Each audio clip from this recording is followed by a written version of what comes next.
যাদবপুরে আজাদ কাশ্মীরের সমর্থনে পিডিএসএফ এর স্লোগান, শতপ্রণোদিত এফআইআর রুজু করে তদন্ত শুরু করলো এবার পুলিশ। পিডিএসএফ সদস্যদের নামের তালিকাও তৈরি করেছে পুলিশ। অপরাধমূলক ষড়যন্ত্র, বিচ্ছিন্নতাবাদী কাজে উস্কানির অভিযোগে মামলা দায়ের করা হয়েছে।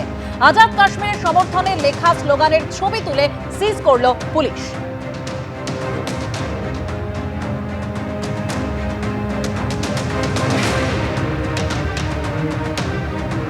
যাদবপুর বিশ্ববিদ্যালয়ের পড়ুয়াদের রাজনৈতিক চর্চা নিয়ে প্রশ্ন এবং বিতর্ক দীর্ঘদিনের।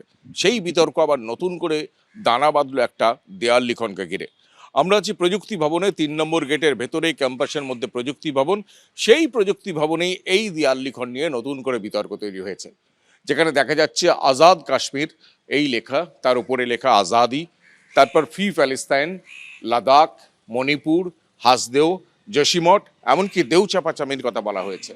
এবং এখানে যে দেওয়াল চিত্র দেখা যাচ্ছে সেখানে আজাদ কাশ্মীরের কথা বলা হচ্ছে বা কাশ্মীরের মুক্তির কথা বলা হচ্ছে, যে বিষয়টা নিয়ে নতুন করে আবার বিতর্ক তৈরি হয়েছে। কিন্তু এই দেয়াল লিখন কারা লিখেছে তা এখনো স্পষ্ট নয়। পাশে অবশ্য পিডিএসএফ লেখা নিচে, এবং তার পাশে জন্মভূমির বর্ণপরিচয় এবং কার্ল মার্কসের ছবি। সব নিয়ে যাদবপুরের রাজনৈতিক চর্চা দীর্ঘদিনের বিতর্কের জন্ম দিয়েছে। রাজনৈতিক নেতারা যাদবপুরের ছাত্রছাত্রীদের এই রাজনৈতিক যে ভাষণ, রাজনৈতিক যে চর্চা তা নিয়ে বিতর্ক করেন। সেই বিতর্কের মধ্যেই এই নতুন করে বিতর্ক তৈরি হয়েছে এই আজাদ কাশ্মীর বা ফ্রি প্যালেস্তাইন বা লাদাখ, মণিপুর, হাসদেও, জসিমঠ বা দেউচাপাচামি নিয়ে এই নতুন দেয়াল লিখনকে ঘিরে। কিন্তু কর্তৃপক্ষ কি বলছে বা কারা এই দেওয়াল লিখেছে তা এখনো পর্যন্ত স্পষ্ট নয় এই পাঁচতারা যাদবপুর বিশ্ববিদ্যালয়। ক্যামেরায় প্রবীর সামন্তের সঙ্গে কৃষ্ণেন্দু অধিকারী, এবিপি আনন্দ, কলকাতা। পয়লা মার্চ যাদবপুর বিশ্ববিদ্যালয়ে ঠিক কী ঘটনা ঘটেছিল? শিক্ষামন্ত্রী ব্রাত্য বসুর বয়ান নিল লালবাজার সূত্র মারফত এই খবর পাওয়া যাচ্ছে। ব্রাত্য বসুও জানিয়েছেন যে কি হয়েছিল, কিভাবে তিনি হামলার শিকার হয়েছেন, সবটা পুলিশকে জানিয়েছেন শিক্ষামন্ত্রী বলে সূত্র মারফত জানা যাচ্ছে। আরও বিস্তারিত কৃষ্ণেন্দু অধিকারী আমাদের প্রতিনিধি বলতে পারবেন। কৃষ্ণেন্দু, দেখো, পয়লা মার্চ যাদবপুর বিশ্ববিদ্যালয়ের এই ঘটনা ঘটেছিল এবং তারপরেই যেটা সূত্র মারফত জানা যাচ্ছে যে লালবাজার থেকে একজন শীর্ষ আধিকারিক পুলিশের তিনি শিক্ষামন্ত্রী ব্রাত্য বসুকে ফোন করেন এবং বিস্তারিতভাবে ব্রাত্য বসুর বয়ান নেন।